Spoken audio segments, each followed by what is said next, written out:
Ain't got no home, ain't got no shoes, ain't got no money, ain't got no class, ain't got no shirts, ain't got no sweater, ain't got no perfume, ain't got no beer, ain't got no mind,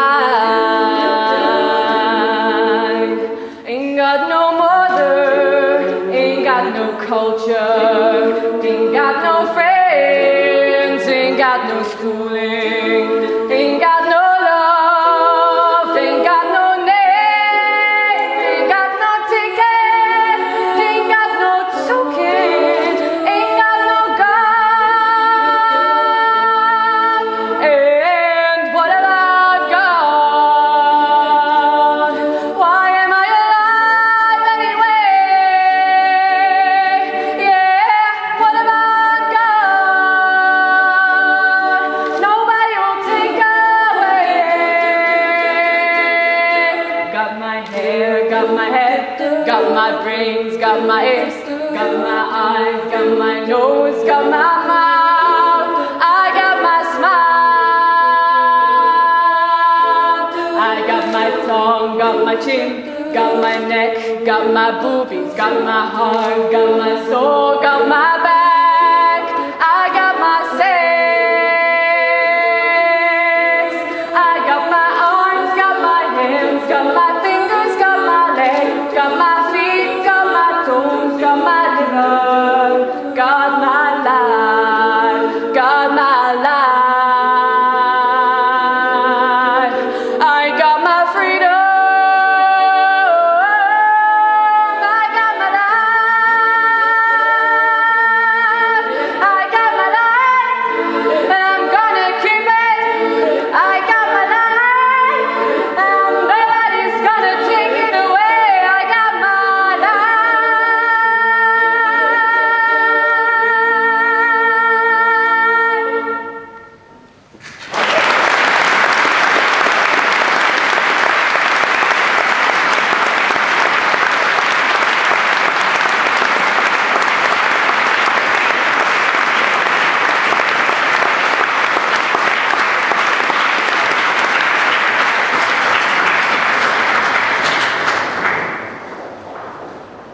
Perhaps it's interesting you run the risk that you are not paying attention anymore on what I'm going to say now.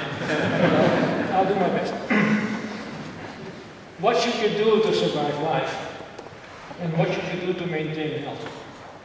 Maintaining health is the title of a research program that we are developing within the University College Roosevelt, in particular within the Department of Science, and in which we are cooperating with several partners in Zeeland, including Zorgzaam, Impuls, and others. The Maintaining Health program will have one body and three arms, which are maintaining cognitive functioning, maintaining healthy nutrition, and maintaining immune. With regard to maintaining cognitive functioning, the research team of Gerda Andriga, in collaboration with Zorgzaam, is developing questionnaires to test your memory, as well as brain imaging techniques to detect early signs of dementia. At the same time, we want to develop intervention strategies and implement those with the aim to delay the progress of this devastating and debilitating disease. Whether the functionality of the immune system and the nutritional status has any role in the development of dementia, we don't know yet, but this certainly deserves further study. With the Maintaining Health program, we want to address the challenges of an aging population here in Zeeland, in the Netherlands, and everywhere. In Zeeland, we encounter enthusiasm among the various partners to collaborate with UCR, so that we can build a robust and effective research infrastructure which is required to maintain health. The chair in Biomedical and Life Sciences is for the benefit of University College Roosevelt. University College Roosevelt is a liberal arts and science college. I have talked now for almost 30 minutes on science. What about the liberal arts?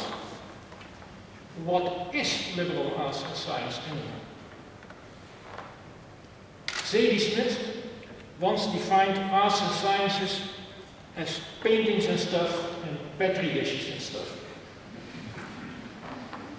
Although I did not mention specifically the invention of Julius Richard Petri, you may have guessed that this is the glass dish to culture bacteria like Streptococcus pneumoniae. Within the framework of my inaugural lecture, painting and stuff doesn't fit in naturally. So I restrict myself to just one painting, and that is the last painting by Paul Gauguin, which he finished in 1897. The title of that painting is written by him in the upper left corner. D'où venons-nous? Que sommes-nous? And où allons-nous? Where do we come from? What are we? And where are we going? Gauguin didn't put in any question marks, but the painting merely provides the answers. During that period in his life, Gauguin certainly did not know where he was going himself.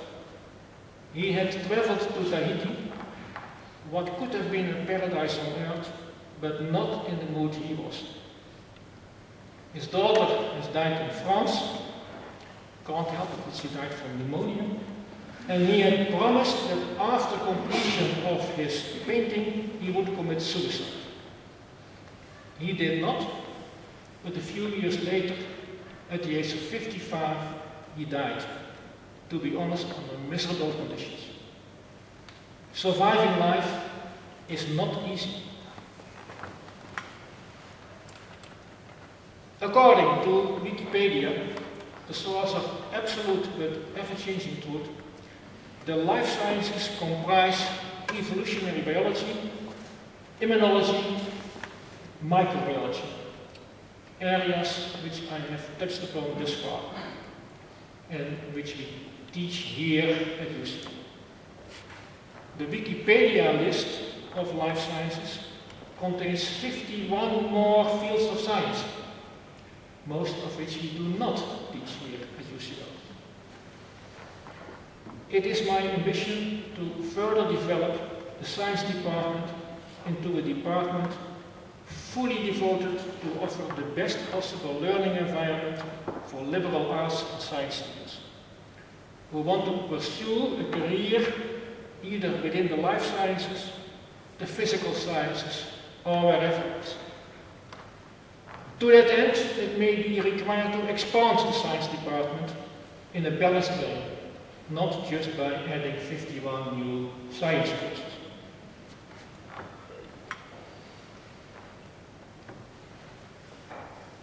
The characteristics of UCR, which I like best, is the small scale and intensive. That allows for close collaboration between students and teachers, and in such a microclimate that stimulates optimal growth and development of every individual student. Although it is much more than that, in a way, teaching can be regarded as transfer of knowledge. In the first part of my lecture, I talked about DNA. DNA is the carrier of genetic information, and it transfers this information to the next generation. A similar function is carried out by teachers. We carry cultural information and we transfer that to the next generation. Are we allowed to make mistakes during this process? Or is that only human? Certainly, DNA makes mistakes. During the process of DNA replication, many mistakes are made.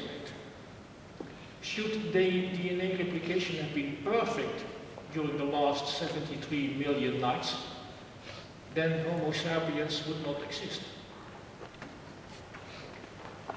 During an immune response, also many mistakes are made. And sometimes those mistakes result in improvement of the response. We call this affinity maturation. But what about making mistakes in teaching? Also in teaching, making mistakes will lead to improvement. This requires self-reflection as a teacher, as well as critical evaluation by the students. That is affinity maturation as a teacher. At this point, I have a confession to make. When I was a student myself and was preparing for an exam, I frequently wished that I could have been a student ages ago.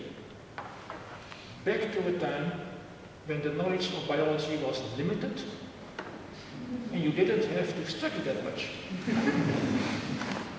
Back to a time when it even would have been possible to study all the books in the library and become a Mr. Know-it-all or Homo Universalis. For the lecture of today, I made a calculation of whether that would have been possible at all. Let's go back 2,000 years to the Library of Alexandria. This once was the biggest library in the world. Julius Caesar, when trying to defeat the Egyptian fleet, accidentally set fire to the library and burned the whole place down. So, we will never know how big it was. We do know what its objective was, and that is to acquire all knowledge in the world. And that would represent approximately 500,000 papyrus scrolls. If my extrapolation of the translations of the Dead Sea Scrolls are correct, to read that would take 50,000 hours, and at a rate of 8 hours a day, that is 17 years. That is just about the time from when you are learning to read until the time that you graduate from University College Roosevelt. Deep learning, however, involves more than just reading a text at a pace of 2 minutes a page. Conceptualization, critical interpretation, and reflection will require some extra. Would the knowledge acquired from the Alexandria Library nowadays be sufficient to guarantee a career in the life sciences, in medicine, or any other discipline that you would want? Certainly not. The Library of Congress, the biggest library now in the modern world, contains over 30 million books. Now, most students prefer Wikipedia over a library. Wikipedia contains 29 million pages of text. That would require 328 years to read them all once. So, nowadays, Homo Universalis will necessarily be ill-informed about everything and knowledgeable about practically nothing. Nevertheless, here at University College Roosevelt, we ask from our students a broad interest, and we teach them history and histology, arts and anatomy, physics and psychology. It is the closest you can get to become Homo Universalis.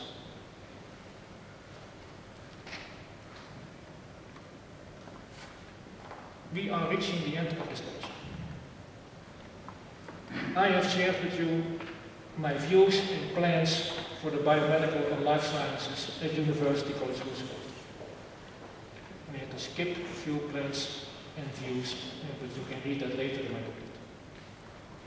Some of you may think, or even say, isn't he a bit too old to start a career as professor in the biomedical and life sciences?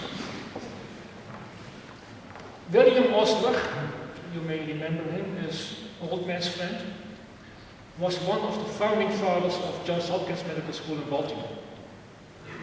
At the age of 55, he left Johns Hopkins for Oxford University. His farewell speech was remarkable. He said that men older than 60 should be retired. Not should retire, no, should be retired. Now, for those in the audience who have not yet reached that fine age, I would like to add that he also claimed that men were virtually useless after the age of 40.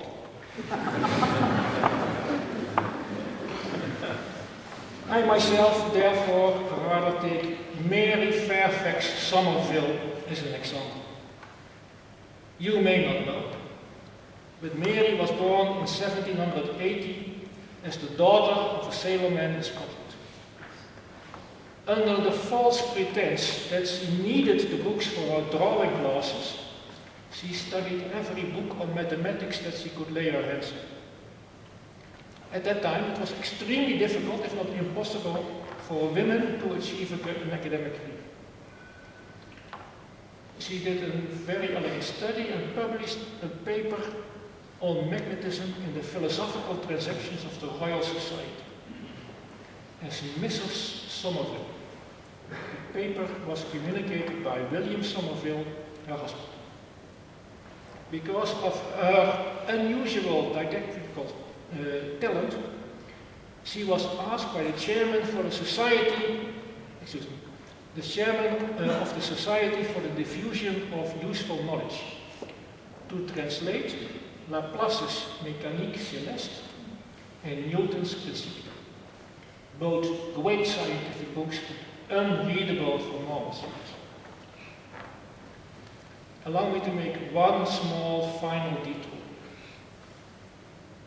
Now, maybe even more than 1832, we could do with the Society for the Diffusion of Useful Knowledge, to inform the public at large about scientific knowledge, to combat ignorance, to promote scientific integrity and condemn scientific fraud, to diffuse useful scientific knowledge into Middelburg, Zeeland and beyond. Bertolt Brecht, in a play on the life of Galileo, makes Galileo say, "Had I stood firm, the scientists could have developed something like the doctor's Hippocratic oath, a vow to use their knowledge exclusively for mankind's benefit." Our Royal Academy of Sciences has initiated a network of science focal points, in Dutch the Wetenschapsgroep. Since September last year, we also have one here in Zeeland with Nathalie van der Zanden as coordinator. From this focal point, we want to diffuse useful scientific knowledge in Zeeland, especially targeted at students at the primary schools. Back now to Mary Somerville. She published her last textbook on molecular and microscopic science when she was 89 years old. In her memoirs, published by her daughter after her death, she says, "I am now in my 92nd year. I am still able to read books on the higher algebra for 4 or 5 hours in the morning, and even to solve the problems. I also enjoy reading about all the new discoveries and theories of the scientific world and all branches of science. I greatly admire Mary Somerville. I want to be like Mary Somerville." I come to my dankwoord.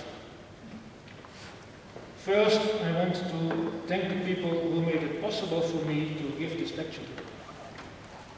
Hans Adriaansens, Barbara Owen, Jorrit Snijder from University College Roosevelt, Frank Miedema from the University Medical Center Utrecht, Gerrit van der Meer from Utrecht University, and Willem Hendrik Gisken from all these institutes. Thank you for all your efforts. For my profession as an immunologist, I want to mention 2 people who have inspired and guided me. The first is Willem van Muiswinkel, who I met when I was a student still searching for my niche in biology. Willem took me on as his first PhD student, and I still have warm memories of that period in Wageningen. The second one is Ben Zegers, who together with Jan Stoop selected me to become medical immunologist. At the time of my job interview, I knew next to nothing about human immunology. Ben taught me everything I needed to know, and more than that. I am very grateful to you both for being present today. Naming only 2 persons, both from the beginning of my career, is unfair to many, many, many others. I still learn every day from discussions with colleagues, students alike, and I'm grateful for it. And I have learned a lot from my PhD students. A number of them I could name during my speech, but not everyone. All the others, however, are equally dear to me. It's my final page to business. I also would like to thank my colleagues at the Department of Science here, as well as other faculty and staff for being part of Roosevelt community. One day a week, my second home is in Nieuwegein, at the Laboratory of Medical Microbiology and Immunology.